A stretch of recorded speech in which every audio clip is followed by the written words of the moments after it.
नमस्कार।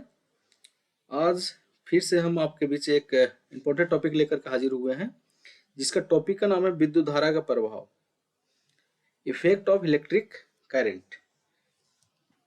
ये जो टॉपिक है ये टॉपिक जो है रिलेटेड है, मतलब इसके अंदर आता है fundamental of electricity and electrical material, जो कि सेकंड ईयर का फर्स्ट ईयर का ये चैप्टर है।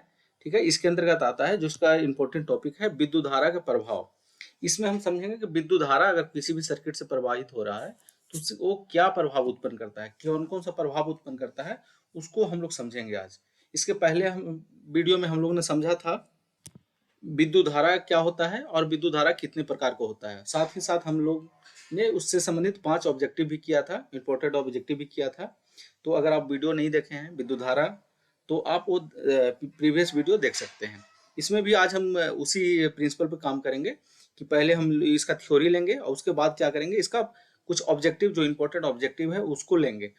ठीक है, तो चलिए शुरू करते हैं। विद्युत धारा का प्रभाव मतलब इफेक्ट ऑफ इलेक्ट्रिक करंट, मतलब किसी भी सर्किट में अगर विद्युत धारा का प्रवाह किया जाता है या होता है तो उसमें बहुत प्रकार के जो होता है वो प्रभाव उत्पन्न करता है। जैसा सबसे पहले आप देख सकते हैं, ठीक है, वो है सबसे पहला जो प्रभाव है वो उष्मीय प्रभाव, मतलब वो जो सर्किट को क्या करेगा, वो गर्म करेगा। ठीक है, दूसरा जो प्रभाव है, जैसा कि आप देख सकते हैं, पहला जो प्रभाव है वो है उष्मीय प्रभाव। ठीक है, हीटिंग इफेक्ट, मतलब वो क्या करता है, हीट करता है, सर्किट को करता है, या उसमें जो लगा हुआ एलिमेंट होता है उसको हीट करता है, या कोई इक्विपमेंट लगा हुआ है उसको हीट करता है। मतलब ये एक क्या है, विद्युत धारा का प्रभाव है। ठीक है, नेक्स्ट है चुंबकीय प्रभाव। जब किसी भी सर्किट से करंट का फ्लो होता है तो वो भी एक चुंबकीय प्रभाव उत्पन्न करता है।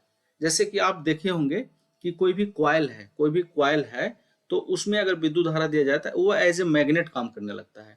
ठीक है, तो इसको भी अभी हम लोग विस्तार से बात करेंगे। तो पहले समझ लेते हैं कि कौन कौन सा प्रभाव उत्पन्न करता है। ठीक है, एक है रासायनिक प्रभाव। रासायनिक प्रभाव कहाँ देखने को मिलता है, जब आप बैटरी को किसी भी विद्युत धारा से, मतलब विद्युत धारा से जब कनेक्ट करेंगे तो देखिएगा वो चार्ज होने लगता है।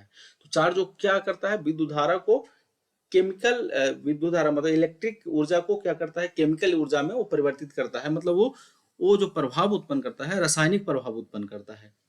ठीक है, नेक्स्ट है किरण प्रभाव। किरण प्रभाव क्या होता है, रे प्रभाव क्या होता है, जैसा कि आप देखे होंगे कि जब एक्सरे करते हैं तो एक्सरे में क्या होता है कि एक मशीन होता है, मशीन में सप्लाई दिया हो रहता है, और जो जहाँ पे जो शरीर का कोई भी अंग अगर रखा हुआ, जो भी अंग रखा है, तो उसका एक इमेज बन जाता है।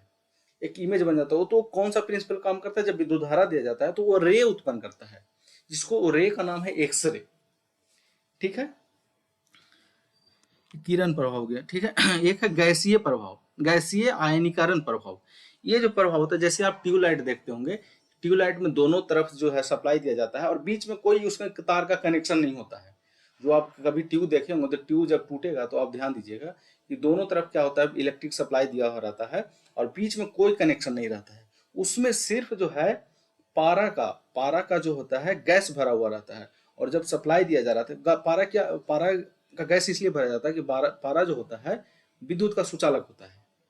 ठीक है, तो पारा में जब वो सप्लाई दिया जा रहा है तो वो जो पारा है ना, पारा का जो गैस है वो क्या करता है, आयन में टूट जाता है।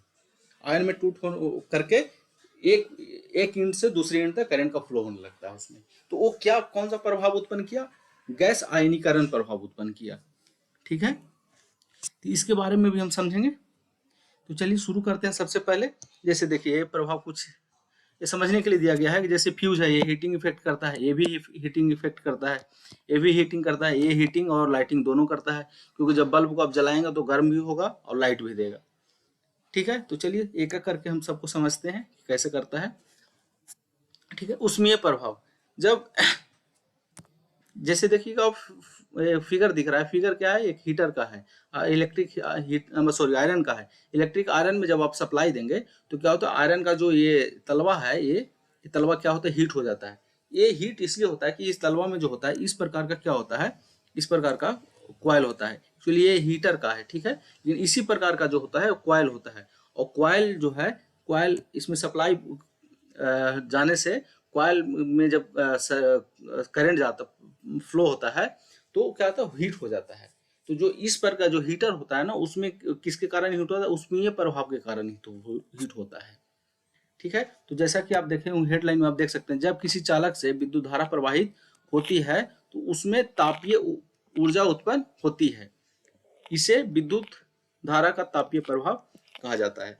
ठीक है, इसको आप नोट भी कर सकते हैं, अगर एग्जाम में पूछा जाए तो आप इस प्रकार से लिख सकते हैं। बाकी अगर ये थ्योरी में पूछा जाएगा तो ऐसा लिख सकते हैं, लेकिन ऑब्जेक्टिव में पूछा जाएगा तो ऑब्जेक्टिव में कुछ इस प्रकार से पूछा जा सकता है कि जो तापीय प्रभाव है वो किन किन बातों पर निर्भर करता है। तापीय प्रभाव जो होता है किन किन बातों पर निर्भर करता है। सबसे पहला होता है कंडक्टर का प्रतिरोध, मतलब जो हीट उत्पन्न करता है उसमें प्रतिरोध जितना ज्यादा रहेगा उतना ज्यादा हीट उत्पन्न करेगा, क्योंकि जो इसका जो पावर बराबर होता है आई स्क्वायर आर होता है। मतलब इसमें एक इम्पोर्टेंट धारा तो कर ही रहा है, धारा तो रोल प्ले कर ही रहा है, क्योंकि इसका आई आर स्क्वायर आर हो रहा है। आर भी मतलब उसका प्रतिरोध भी एक इम्पोर्टेंट रोल है किसका, इसका इसमें हीटिंग उत्पन्न करने के लिए। ठीक है, क्योंकि आई है। अब ऐसा नहीं कि आर का मान ज्यादा बढ़ा देंगे तो हमारा जो हीट है ज्यादा होगा, ऐसा नहीं होगा। फिर वो क्या होगा, मटेरियल इंसुलेटर हो जाएगा, तो उसमें धारा का प्रवाह नहीं होगा। लेकिन ये जो आर है ना, आर भी एक इम्पोर्टेंट रोल उत्पन्न करता है। दूसरा क्या है, दूसरा है धारा का समय अवधि। ठीक है, दूसरा क्या था, जितने देर तक धारा प्रवाहित होगा। जैसे देखिए एक कॉइल है, मान लीजिए एक पॉइंट यहाँ पे कनेक्ट कर दिए, एक पॉइंट यहाँ पे कनेक्ट कर दिए। ठीक है, एक पॉइंट यहाँ पे, एक पॉइंट यहाँ पे कनेक्ट कर दिए। तो जितने देर तक इस कॉइल में करंट का फ्लो होगा उतने ज्यादा हीट होगा। जितने देर तक करंट का फ्लो होगा उतना ज्यादा हीट होगा। तो दूसरा जो पॉइंट है क्या है, धारा का समय अवधि मतलब कितना ज्यादा समय तक होता है। ठीक है, क्योंकि इसके बराबर जो फॉर्मूला होता है ना, आई स्क्वायर आर टी होता है। टी मतलब समय, जितने ज्यादा समय रहेगा उतने ज्यादा हीट उत्पन्न करेगा। और तीसरा टर्म है विद्युत धारा का प्रवाह। मतलब विद्युत धारा का प्रवाह बिना तो हीट उत्पन्न ही नहीं करेगा, क्योंकि हम इसमें जो प्रभाव जो के बारे में जो चर्चा कर रहे हैं वो विद्युत धारा का प्रभाव ही उत्पन्न हम लोग कर रहे हैं, मतलब चर्चा कर रहे हैं। तो विद्युत धारा अप्लाई अगर नहीं होगा तो प्रभाव तो उत्पन्न होगा ही नहीं। हीटिंग क्या, कोई भी प्रभाव नहीं उत्पन्न होगा। ठीक है, तो तीन है, 1 2 3। सबसे पहला कौन है, कंडक्टर का प्रतिरोध। दूसरा है विद्युत धारा का प्रवाह का क्या है, अवधि, कितना देर प्रवाह हो रहा है। और तीसरा जो है विद्युत धारा का प्रवाह, मतलब विद्युत धारा भी प्रवाह होना चाहिए। ठीक है, तो जैसा कि आप देख सकते हैं ये जो है आपका दिख रहा है, ये क्या है, रूम हीटर का है। ये जो कॉइल दिख रहा है ये रूम हीटर का कॉइल है। ये क्या है, ये सब हीटर का है जो इस पे खाना बनाया जाता है। ठीक है, ये भी है एक रूम हीटर, इस प्रकार से आता है। ठीक है, ये सब रूम हीटर का कॉइल है।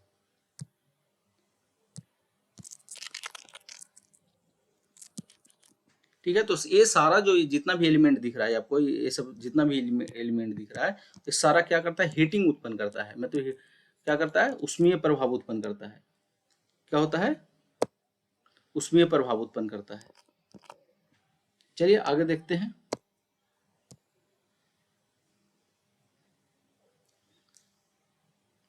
हाँ, इसमें एक चीज और देख लेते हैं, विद्युत धारा के तापीय प्रभाव के कुछ नुकसान। क्या नुकसान है इसका, जैसे हमको क्या है, हीट मिल रहा है, ठंडा के दिन में हीट मिलेगा, खाना बनाने के लिए हीट चाहिए तो हीट मिलेगा, तो वो तो लाभ हो गया। इसका नुकसान क्या है, इसका नुकसान ये है, उष्मा ऊर्जा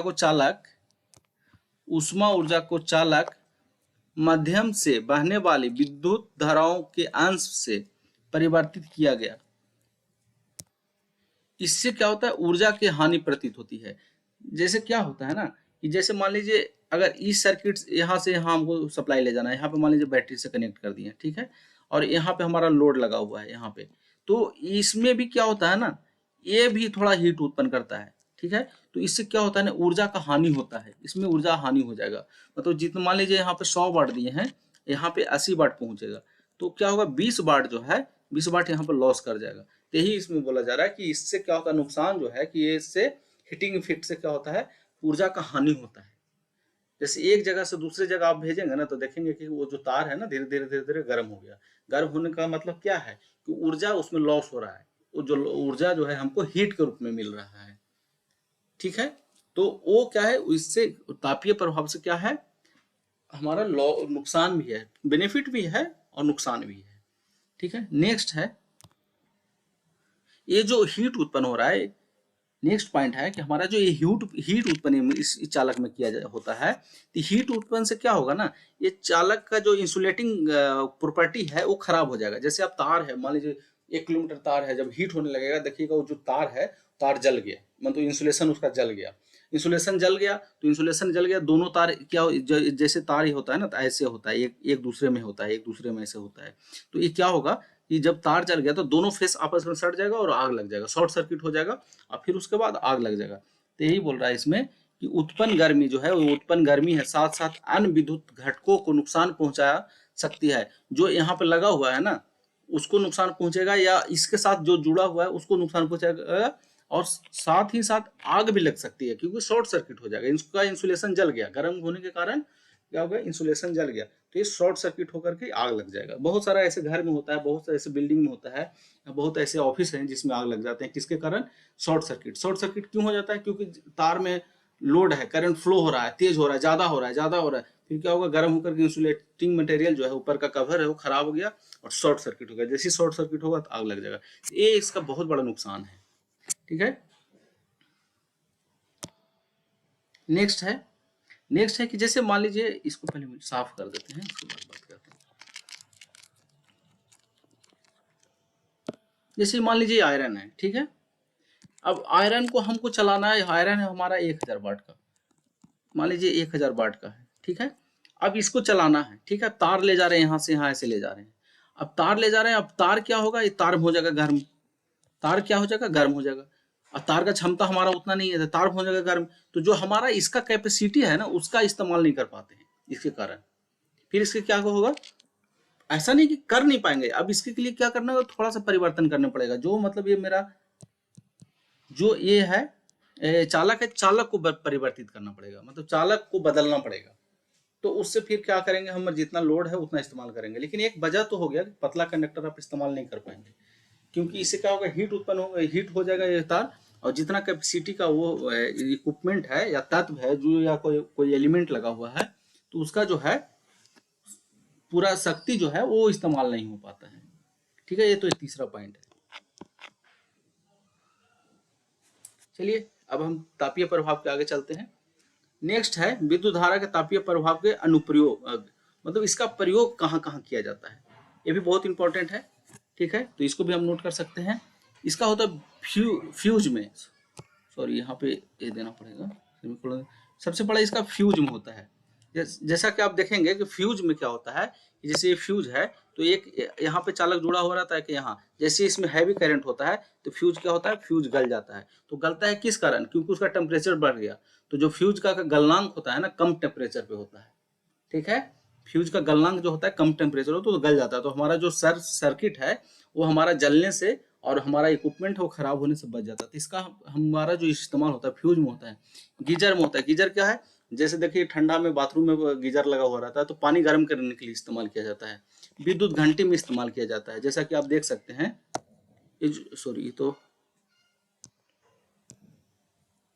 सॉरी विद्युत भट्टी, घंटी में नहीं, विद्युत घंटी में तो आपका इसका इस्तेमाल किया जाता है, चुंबकीय प्रभाव का इस्तेमाल किया जाता है।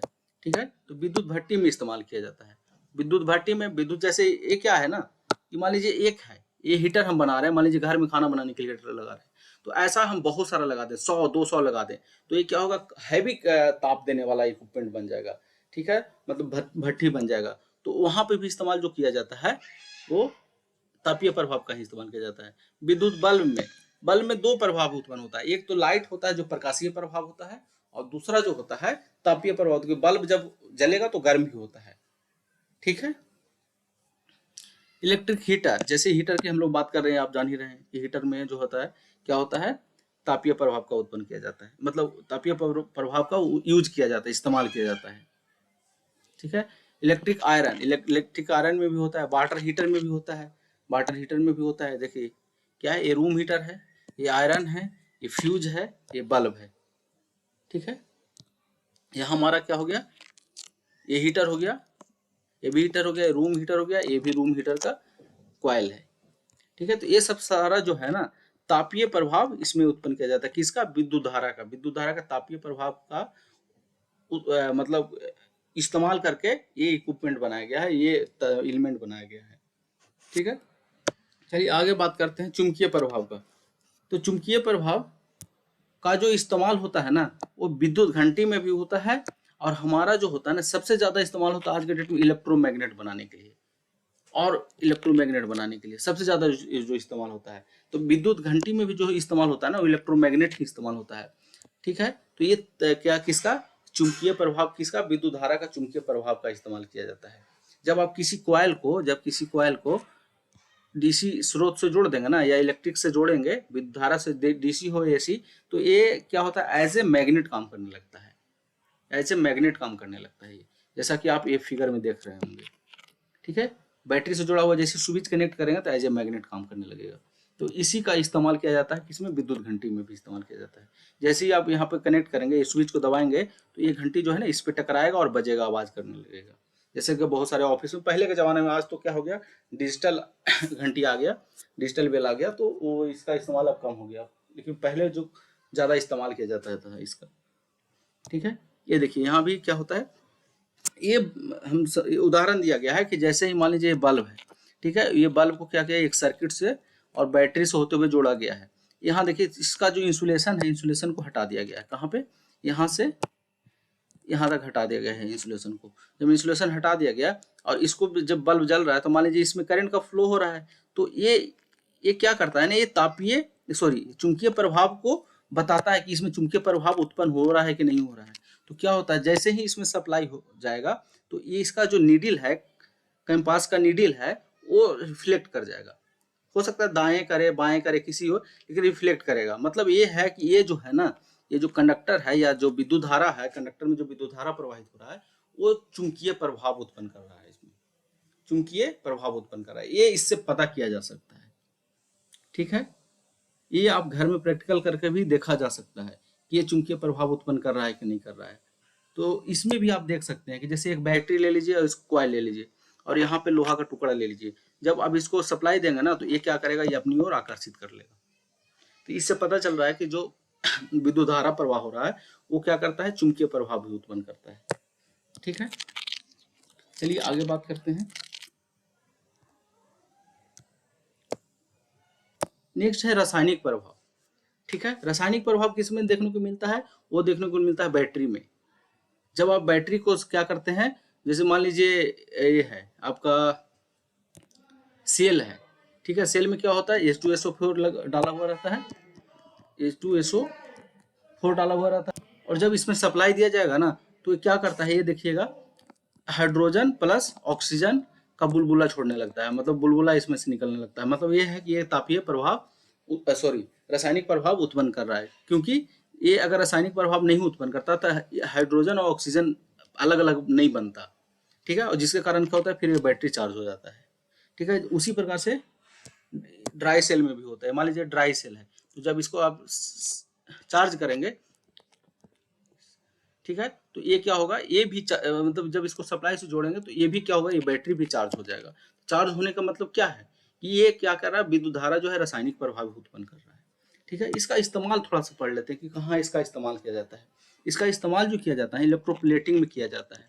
इलेक्ट्रोप्लेटिंग क्या होता है, बहुत पूछा जाता है, ध्यान रखिएगा, ये ऑब्जेक्टिव में भी बहुत पूछा जाता है। इलेक्ट्रोप्लेटिंग जो होता है, इलेक्ट्रोप्लेटिंग एक प्रक्रिया है जिसके किसी भी पदार्थ का वांछित धातु की परत चढ़ाई जाती है। जैसे आप देखे होंगे कि चांदी है, उस पे क्या है, गोल्ड का परत चढ़ाया हुआ है, या तांबा है, उस पे गोल्ड का परत है, अल्युमिनियम है, उस पे गोल्ड का परत है। नहीं बोलते हैं पन्नी चढ़ाना, हम लोग जनरल भाषा में बोलते हैं कि इस पे पन्नी चढ़ाया हुआ है। पन्नी में तो प्लास्टिक नहीं बोल रहा हूँ, मतलब उस पे एक लेयर चढ़ाया हुआ, पतला सा लेयर, सिर्फ कलर आता है उसका गोल्ड का। ठीक है, तो उसको कौन सा विधि द्वारा किया जाता है, इलेक्ट्रोप्लेटिंग द्वारा किया जाता है। ठीक है, प्लेटिंग मतलब हल्का सा परत चढ़ाया हुआ है। इसका इस्तेमाल जो है ना, धातु की वस्तुओं और उसके हिस्सों में एक अलग धातु की पतली परत को कोट करने के लिए इस्तेमाल, मतलब कोटिंग करने के लिए इस्तेमाल किया जाता है। ठीक है, तो ये इलेक्ट्रोप्लेटिंग क्या होता है, ये आप समझ जाइए, क्योंकि ऑब्जेक्टिव में पूछ देगा। ठीक है, अगला जो है धातु को शुद्धिकरण करने के लिए, धातु को शुद्धिकरण कैसे करेगा। ठीक है, धातु को शुद्धिकरण जैसे क्या होता है ना, जो प्राकृतिक रूप से जो धातु मिलता है, जैसे आयरन मिलता है या तांबा मिलता है, वो बहुत सारे कण उसमें मिला हुआ रहता है, मिट्टी मिला हुआ रहता है, कण मिला हुआ रहता है। तो इसी प्रभाव को, रासायनिक प्रभाव को तो एक के द्वारा इसको क्या किया जाता है, इसको अलग किया जाता है। ठीक है, रासायनिक प्रभाव उत्पन्न कर करके इसको अलग किया जाता है। ठीक है, अब नेक्स्ट है, देखिए इसको देखिए, इलेक्ट्रोलाइसिस विधि द्वारा इस्तेमाल धातुओं को अशुद्धियों से अलग करके शुद्ध धातु करने के लिए किया जाता है। किसमें? धातु को शुद्धिकरण किया जाता है। नेक्स्ट है, जब इलेक्ट्रोड को पानी में डुबाया जाता है और उसमें विद्युत धारा प्रवाहित किया जाता है तो ऑक्सीजन और हाइड्रोजन के बुलबुले उत्पन्न होते हैं। इससे क्या पता चलता है? इससे पता ये चलता है कि हमारा जो है विद्युत धारा जो है रासायनिक प्रभाव भी उत्पन्न करता है। मतलब कौन कौन सा हम लोग प्रभाव देख लिए, ऊपर से थोड़ा सा फिर से चर्चा कर लेते हैं। ये हम देख लिए हम लोग उष्मीय प्रभाव, चुंबकीय प्रभाव, रासायनिक प्रभाव, और अभी किरण प्रभाव नहीं देखे और आयनीकरण नहीं देखे हैं। ठीक है, चलिए आगे देख लेते हैं। आगे है किरण प्रभाव, रे प्रभाव। ये जो है इसमें जो क्या होता है, एक्सरे जो मशीन है, एक्सरे मशीन में क्या किया जाता है, अधिक बल मतलब अधिक फोर्स वाला और अधिक फ्रिक्वेंसी वाला जो विद्युत है, वो विद्युत धारा जो है वो दिया जाता है। किसमें? वायु रहित नली, मतलब जो वैक्यूम जो होता है, जिसमें वैक्यूम होता है, उस प्रकार का नली जो होता है, इस नली में क्या किया जाता है, वैक्यूम क्रिएट किया जाता है, और इसमें अधिक फ्रिक्वेंसी और अधिक बल वाला बिजली सप्लाई दिया जाता है, मतलब विद्युत धारा दिया जाता है। तो क्या करता है, ये एक रे उत्पन्न किया करता है। ये क्या करता है? रे उत्पन्न करता है, जिसका नाम है एक्सरे। ठीक है, देखिए जैसा कि आप देखे होंगे, जब एक्सरे कराने गए होंगे तो आप देखे होंगे कि एक मशीन है, मशीन में क्या किया, उसके सामने हाथ रखा गया है या कोई भी शरीर रखा गया है, उसका इमेज बन जाता है। तो उसमें जो इस्तेमाल किया जाता है ना, वो इस्तेमाल किया जाता है रे प्रभाव। वो जो इस्तेमाल किया जाता है रे प्रभाव इस्तेमाल किया जाता है। ठीक है, अब नेक्स्ट है प्रकाशीय प्रभाव। प्रकाशीय प्रभाव में आप जनरली आप देख रहे हैं कौन सा प्रकाशीय प्रभाव है, ट्यूबलाइट जल रहा है, प्रकाशीय प्रभाव। ट्यूबलाइट में दो प्रभाव है, आयनीकरण प्रभाव भी है, प्रकाशीय प्रभाव भी है। बल्ब है, बल्ब में कौन सा प्रभाव है, आपका हीटिंग प्रभाव भी है, और क्या है, प्रकाशीय प्रभाव भी है। दोनों उत्पन्न होने के कारण वो लाइट उत्पन्न हो रहा है। जैसा कि आप देख रहे हैं, फिगर में भी देख रहे होंगे, और इस फिगर में भी देख रहे हैं क्या है, बैटरी द्वारा क्या है जोड़ा गया है, एक बल्ब जोड़ा गया है, जो कि बल्ब क्या कर रहा है, प्रकाशित हो रहा है, लाइट दे रहा है। तो ये कौन सा प्रभाव उत्पन्न होता है, के कारण होता है? प्रकाशीय प्रभाव के कारण। ठीक है, नेक्स्ट है आयनीकरण प्रभाव। आयनीकरण प्रभाव का सबसे अच्छा उदाहरण जो है वो है ट्यूबलाइट। वो है ट्यूबलाइट। ट्यूबलाइट क्या होता है, दो छोर होता है, जैसे दो छोर होता है, एक छोर ये है, एक छोर ये है। ठीक है, यहाँ पे क्या जाता है, सप्लाई दिया जाता है यहाँ पे, और ये क्या करता है, इसमें जो है ना, इसमें जो है, इसमें गैस भरा हुआ रहता है। कौन सा गैस भरा हुआ रहता है? पारा का गैस भरा हुआ, पारा का बाष्पीकरण करके गैस भरा हुआ रहता है। किसके अंदर? ट्यूबलाइट के अंदर। ठीक है, ट्यूबलाइट के अंदर पारा का बाष्पीकरण करके गैस भरा हुआ रहता है। फिर देखिए मरकरी आइटम है। ठीक है, जैसे गैस भरा हुआ है तो ये क्या होता है, जब इसको सप्लाई दिया जाता है तो ये जो पारा है ना, आयन में टूट जाता है। आयन में टूट जाता है। आयन में टूटने की वजह से क्या होता है, ये पूरा कंप्लीट जो है ना, यहाँ से यहाँ जो विद्युत धारा का प्रवाह होने लगता है। क्यों? क्योंकि आयन में टूट गया, और आयन के कारण विद्युत धारा प्रवाह होता है अंदर में। किसके अंदर में? ट्यूबलाइट के अंदर में। तो ये जो है ना, आयनीकरण प्रभाव के कारण ही ट्यूबलाइट बनाया गया है। किसका? आयनीकरण प्रभाव, गैस का आयनीकरण प्रभाव। तो ये सबसे अच्छा एग्जांपल किसमें है, ये इसका है ट्यूबलाइट। ट्यूबलाइट है, और आपका CFL है। CFL भी जो उदाहरण है, इसी का उदाहरण है आयनीकरण प्रभाव का। ठीक है, सेम जो फंक्शन होता है वो ट्यूबलाइट में होता है, उसी प्रकार से फंक्शन जो होता है आपका CFL में होता है। LED अलग प्रकार का, LED का जो प्रिंसिपल है वो अलग है। ठीक है, तो चलिए अब हम लोग शुरू करते हैं ऑब्जेक्टिव सेशन। ठीक है, ऑब्जेक्टिव सेशन में शुरू करते हैं। इसमें हम लोग कुछ ऑब्जेक्टिव लेंगे और उसका डिस्कशन करेंगे। ठीक है, तो सबसे पहला जो ऑब्जेक्टिव है वो है,